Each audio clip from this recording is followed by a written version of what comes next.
With all of the femininity content out there today, you probably think by now that there is some perfect definition of femininity, or you think that femininity has to look a certain way. Women who are feminine need to act a certain way, and this is far from the truth. Today in this video, I'm going to debunk the myth that femininity has some definition that applies to everybody. Hi, my name is Allison and I'm a femininity mentor, and I encourage my clients to express themselves in their own unique way. It's not like there's a set of femininity rules that you have to follow in order to be considered feminine. And if you follow me on Instagram, you've probably seen my reels on this topic. In this video, you're going to find out why this idea of the perfect feminine woman is preventing you from expressing yourself in your own radiant way. By the end of today's video, you're going to understand why feminine communication has such a huge role to play in authentic, radiant, feminine expression. A truly radiant feminine woman is authentic, and to be authentic, she has to be real. And to be real, she has to accept that perfection is a myth. She will have to be able to embrace her imperfections as part of her unique God-given character. Putting pressure on yourself to be a perfect feminine woman doesn't make you magnetic. In fact, did you know that men would much rather be around a woman who is authentic and real, flaws and all, than a woman who's pretending to be a certain way in order to be perceived as feminine? In a previous video, I spoke about the 5 major blocks to femininity and what to do if you struggle with these blocks. So in today's video, I'm going to go a little deeper into this concept. Embracing your imperfections makes you more relatable. When you realize that you're not perfect, other people around you won't feel the pressure to be perfect either. With this idea of perfectionism, there's a lot of judgment, and with judgment comes control. So when you can let go of that control, let go of that judgment, it allows you to be fully present, forgiving, radiant, warm, compassionate, empathetic, all the characteristics that truly make a woman feminine. You may have heard about this trend on social media a while ago about being demure, and I never use this word to describe femininity because a demure woman can also be masculinized. It doesn't mean she's necessarily feminine. And what I mean by this is that a woman who is demure all the time might actually be suppressing her radiance. She might not be expressing the full range of her feelings, her needs, her desires, her perspectives, her opinions. And that's why my femininity content is a little bit different than some of the other content you might see online, because I really encourage women to share and express themselves. Expression is radiance.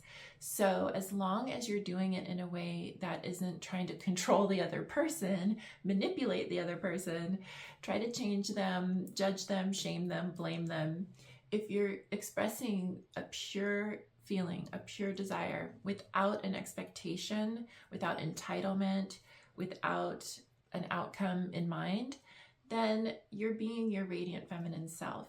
Now, some women keep things to themselves because they're afraid of how they will be perceived, and that, again, is the same thing. It's still a form of control because you are managing the other person's perception of you. So this would not be considered radiant. Please feel free to express yourself creatively with music, song, dance, art, or verbally. And this is my area of expertise where I work with my clients to help them feel more comfortable with sharing and expressing themselves. You may also be interested in my video about overcoming fear, because fear is a major roadblock to expression.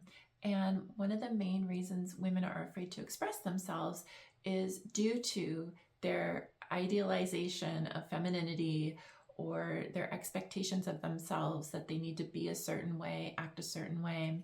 So if you have an idea of yourself as not being feminine enough, it's possible that you're struggling with perfectionism. So let that go. Please let that go. There's no such thing as a perfect person. person. So why should you be perfect either?